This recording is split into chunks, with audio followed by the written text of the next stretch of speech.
Orang yang merasa dirinya tahu, padahal dia tidak tahu, tetapi dia tidak tahu kalau dirinya tidak tahu, tidak mungkin bisa diberitahu. Makanya saya doakan, walaupun kalian baru datang di sini, semoga kalian semua jadi orang-orang yang dapat ditolong. Itu aja doa saya. Karena orang yang dapat ditolong itu orang yang tahu kalau dirinya tidak tahu. Kalau orang yang tidak tahu kalau dirinya tidak tahu, mual bisa ditulungan. Apalagi siapa dulu dong saya? Lihat dong gelar-gelar saya. Mual bisa ditulungan gitu.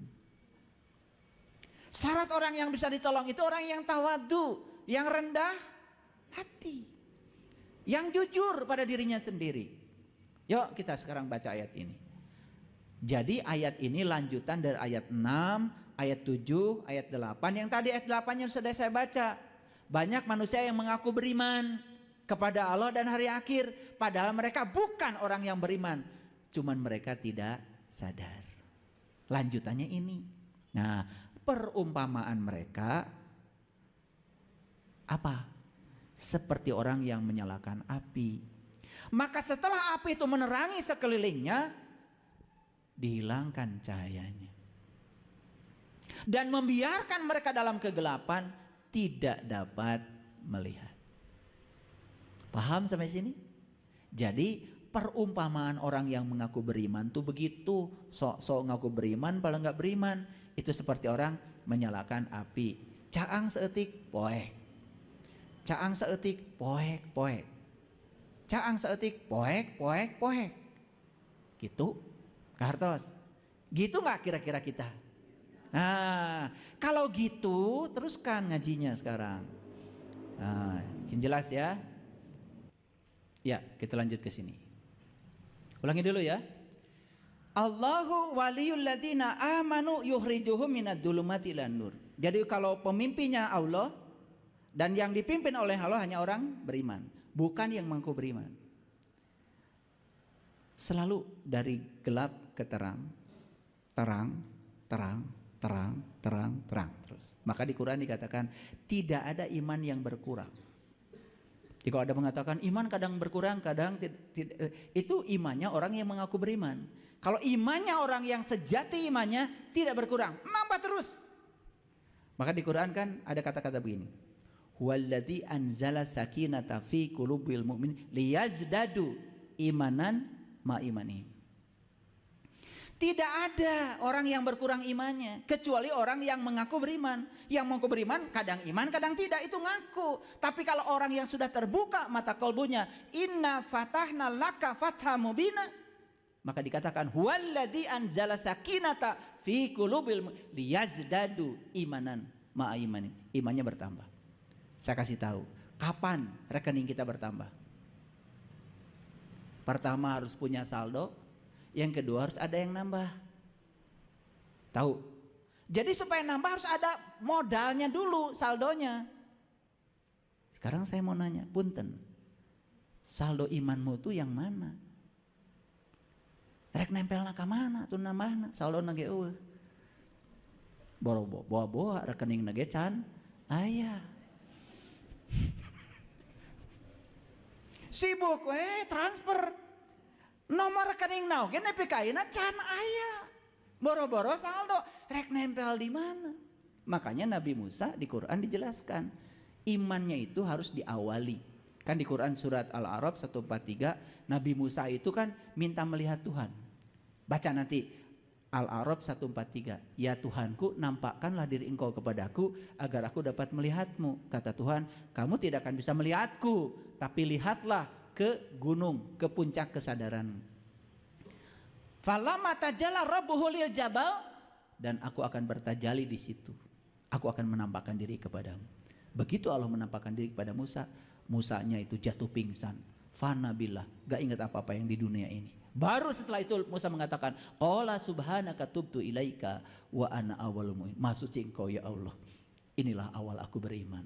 Begitu kita mengatakan awal aku beriman, nomor rekeningna aya, pasti imannya akan nambah. Saya khawatir nomor rekening kalian tuh belum terdaftar. Rek transfer ke mana? Itu masalahnya. Paham sampai sini? Oke, lanjut dulu. Jadi kalau orang yang beriman, pemimpinnya siapa? Allah. Kalau pemimpinnya Allah, selalu hijrahnya dari gelap kepada terang. Clear sampai sini? Kok saya hijrahnya itu malah kanu poek? Padahal ngaku beriman. Berarti imanmu harus diperbaiki. Ucapkan selamat tinggal pada iman yang hanya mengaku iman. Ucapkan selamat tinggal dengan berani. Saya harus melakukan hijrah sungguh-sungguh. Karena iman saya ternyata baru iman pengakuan saya saja. Bukan pengakuan Allah pada saya. Selamat tinggal. Berani? Harus berani. Kalau nggak berani mah gitu keneh terus. Poek. Wallazina kafaru auliya'uhumut tagut. Sedangkan orang yang masih tertutup, pemimpinnya siapa? Tagut. Siapa tagut tadi? Pikiran gelap. Pikiran yang tidak tercahayakan oleh cahaya ilahi. Wah, pikiran suka macam-macam. Nutu kejadian oge sok di pikiran. Betul? Iya. Suami pulang terlambat, padahal nggak kemana-mana, cuman banyak bitu di jalan. Mau nelpon nggak sempat karena HP-nya tersimpan. Baterainya sudah lowbat. Nu di bumi teh, kamana heula jeung saha. Begitu datang teh geus ngabedega di depan panto. Hasil saha eta? Hasil pikiran. Tidak pernah nanya dulu. Ya. Kalau orang yang sudah sadar enggak gitu. Begitu datang sudah. Sediakan dulu air, mau kopi, mau apa, bukan langsung dihakimi. Siapa tahu, ya kan? Makanya semua kemarahan, semua hal yang dimulai dengan kemarahan akan berakhir dengan rasa malu. Nyorekan kalau itu ka dia. Terus tenang dicarioskeun. Tadi teh ban bocor. Bade nelpon HP lobet. Tuh waktosna. Pan. Ayana dikuring rupana jiga maneh. Saya nggak ikutan. Maaf ya. Mereka harti. Karena selama ini tuh setan tuh, eta cenah setan sok ngaganggu. Nu ngaganggu maneh makan maneh sorangan. Betul apa tidak? Jadi bungkelekannya setan sudah kelihatan sekarang? Hakul yakin? Ternyata setan teh pakai kacamata, seri tuh.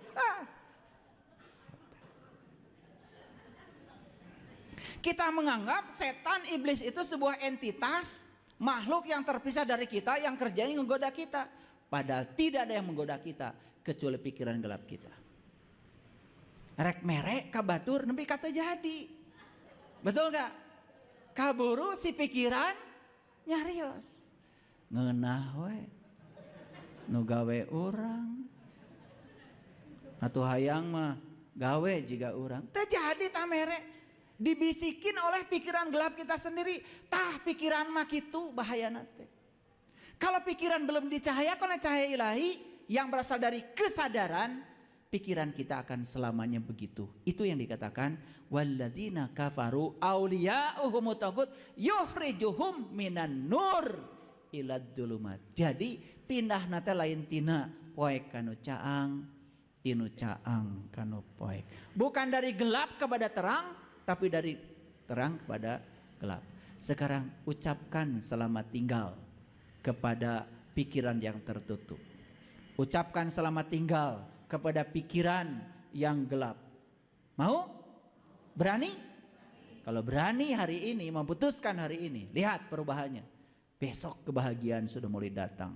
Singkirkan semua penghalang-penghalangnya, kebahagiaan akan datang. Gitu ngaji mah. Dan ngaji mah kedua ayat ukurna. Kedah ayat canakeunana. Kahartos. Kan ditaros kata di bumi teh. Ku putra atau ku cara oge. Ngaos naon tadi teh ibu? Ngaos setan, Pak. Tos terang setan. Ibu kene.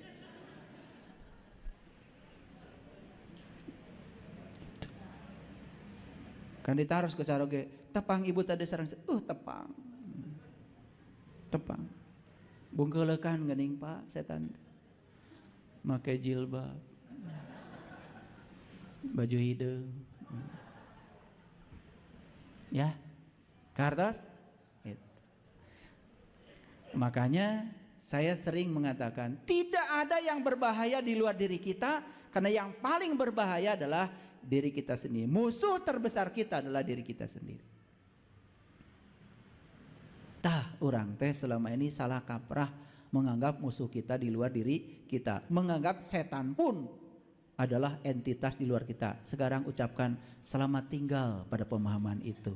Geningan setan teh caket sok ngahareos.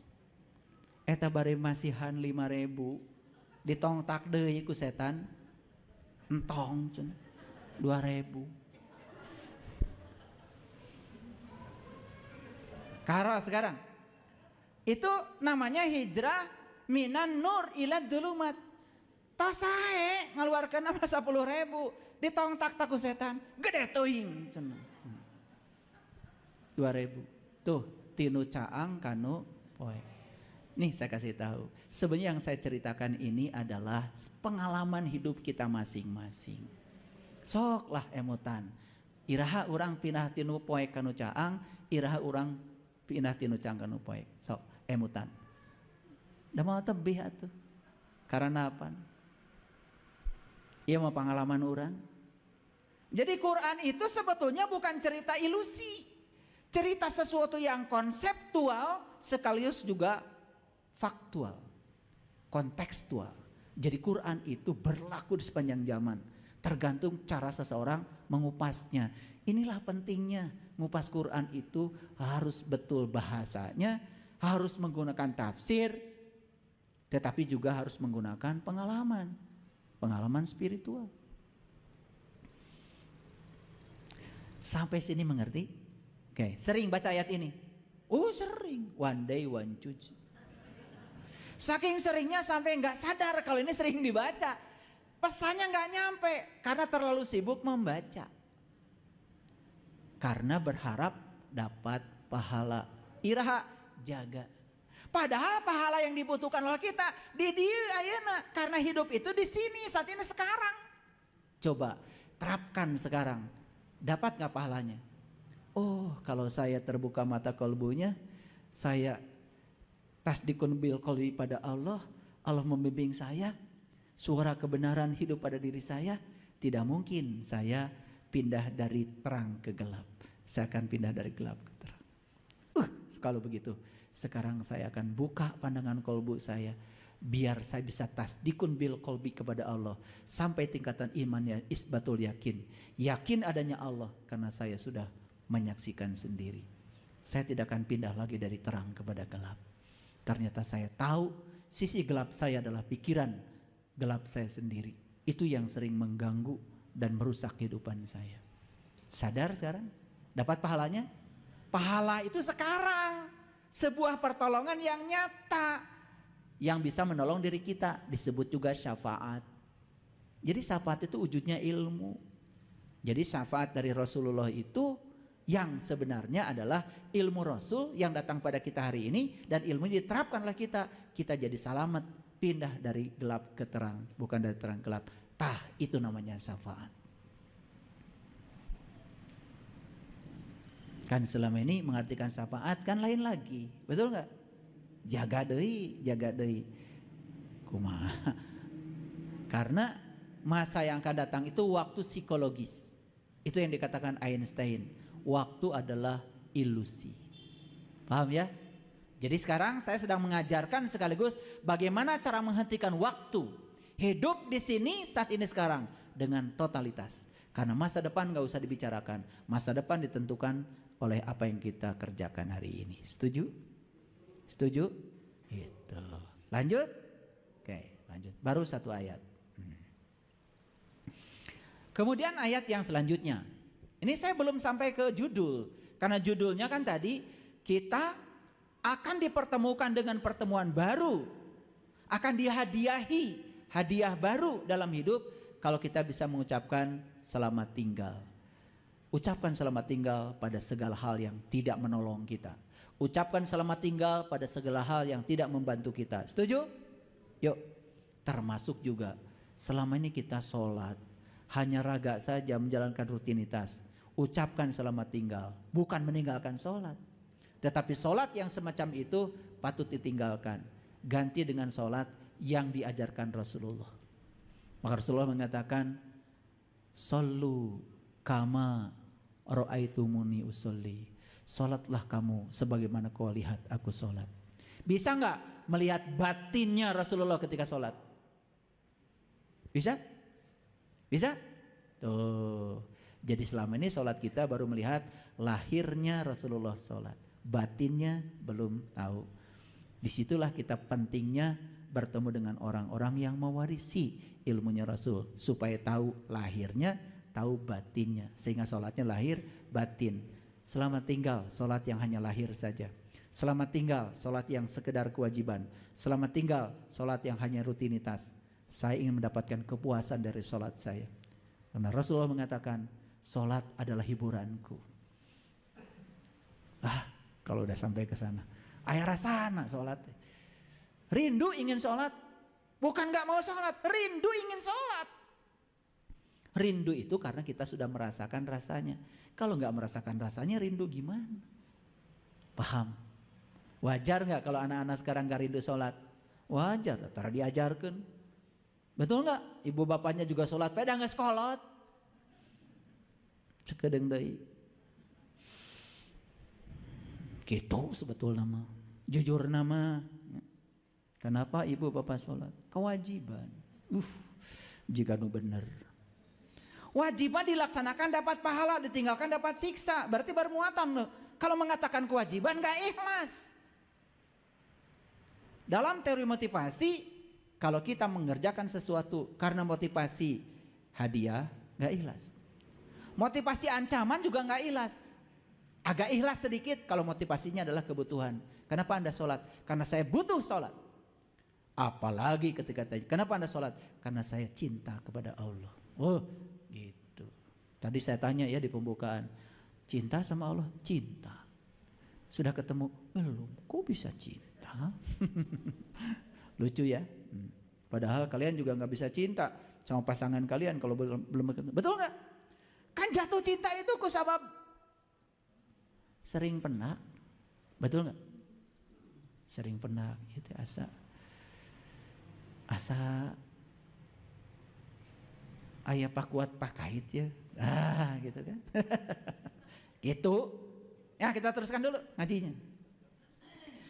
Huwallazi yunazzilu ala abdihi ayatin bayyinah liyukhrijakum minad dhulumati ilan nur wa innallaha bikum laraufur rahim. Ini Quran surat Al-Hadid ayat 9. Ini lanjutan dari yang tadi. Kalau tadi Quran surat Al-Baqarah 257. Mari kita lihat ayatnya.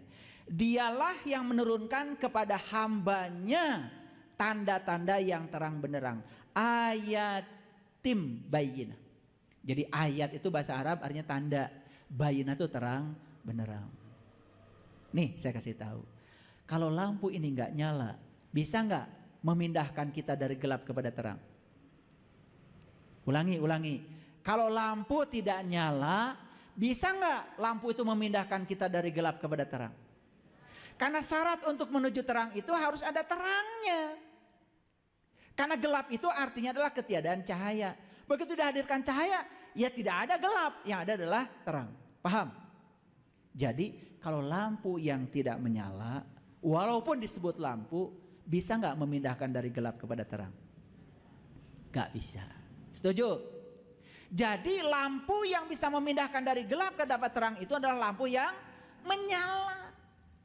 Ayat ini keren sekali. Dialah Allah yang telah menurunkan kepada hambanya ayatim bayyinah, tanda-tanda yang terang benderang. Lalu supaya dia mengeluarkan kamu dari kegelapan kepada cahaya. Lihat saya semuanya. Gelap artinya ketiadaan cahaya. Jadi kalau begitu terang apa? Terang artinya kehadiran cahaya. Bisa nggak marah-marah di tempat gelap tiba-tiba jadi caang? Bisa gak mengutuk kegelapan tiba-tiba menjadi caang? Marah-marah, mengutuk tidak akan pernah mengubah gelap menjadi terang. Satu-satunya yang bisa mengubah gelap menjadi terang adalah menghadirkan cahaya. Pertanyaan saya, yuk kita sadar, sekarang diri kita gelap apa terang? Gelap apa terang?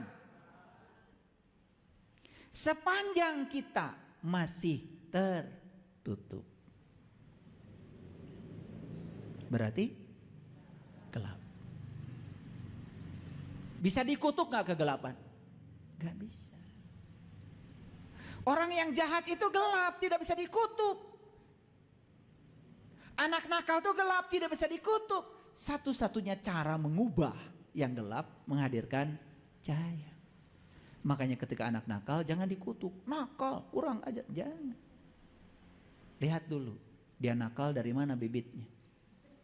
Kan nomor contoh maraneh kene kolotna. Betul nggak? Betul apa tidak? Nah, iya. Gitu nyalakeun budak, salahkeun diri sorangan. Kunaon budak teh make kieu? Oh, kenapa dia berkelahi di sekolah? Karena dia pernah melihat kalian berkelahi di rumah. Gak mungkin dia melakukan sesuatu yang tidak pernah dia lihat. Dur teku sekolah teh dikaluarkeun. Budak teh poek pangna disekolahkeun ge. Dihukum ku sakola tambah poek atuh. Sakola macam apa? Kasih tahu ya. Di pesantren, di sekolah banyak hukuman. Poek. Harusnya di situ dihadirkan cahaya. Heran saya. Katanya namanya pendidikan, lembaga pendidikan, sekolah, pesantren, isinya hukuman terus. Gak bisa hafal ini, bersihkan WC. Poek atuh. Betul?